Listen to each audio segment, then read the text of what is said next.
Congress is back in session here in Washington, D.C., and under somewhat different leadership. The Senate still under Democratic leadership, although the Democratic majority is down, and of course the House is flipped, and it is now controlled by Republicans. What are the challenges that Congress will face now that they're back in session? Well, they are myriad. For one thing, their image is horrible.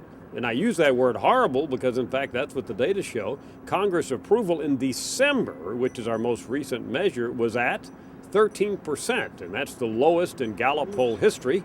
Americans' confidence in Congress as an institution, we also measured last year, and we found that was down to 11%, and that, too, is as low as we have ever measured it. So generally speaking, men and women who have been elected or are re-elected to Congress are coming back to a session where they're not very highly regarded by the American public.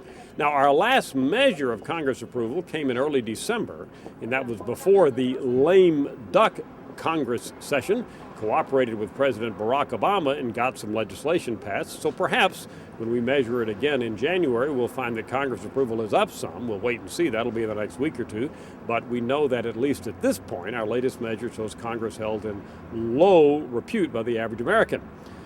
By way of contrast, if you go down the other way in Washington, behind me, you head right for 1600 Pennsylvania Avenue, the White House, of course.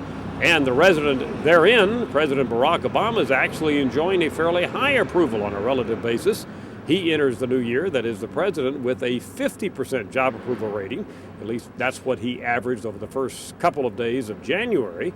And that for the president is as high as he has seen going all the way back to late May, early June. So we have a big differential here in Washington, D.C. between the approval rating of the president and the approval rating of Congress. And of course, we'll see how all of that changes now that everybody's back and the action picks up again here in the nation's capital. I'm Dr. Frank Newport, Gallup's Editor-in-Chief.